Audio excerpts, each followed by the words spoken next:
As community members, we all want to improve our cities and neighborhoods for our families and future generations. A planning process is underway right now in the San Joaquin Valley that can help us shape our future.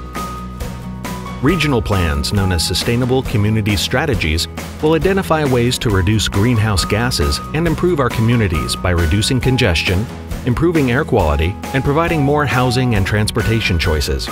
This process is known as Valley Visions.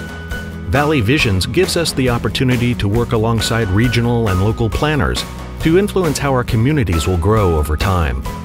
Together, we can help create a region with open spaces and farmland protected for future generations, less traffic congestion and more transportation options, cleaner, healthier air, communities with quality, affordable housing, well-designed neighborhoods that are safe for walking and biking, and a stronger regional economy with more local businesses and jobs.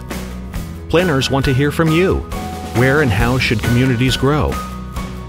What types of housing do we need most? How should we spend available transportation funds? How can we spend less time in our cars and improve air quality? There are many ways to make your voice heard in this process. Contact your regional planning agency to learn more about how you can be involved, including attending a meeting, completing a questionnaire, calling, or submitting a comment online. Together, we can develop plans that reflect our values, improve existing communities, and create communities that we all want to live, play, work, and invest in. To find out more, please visit www.valley-visions.org. Be a part of shaping our future today.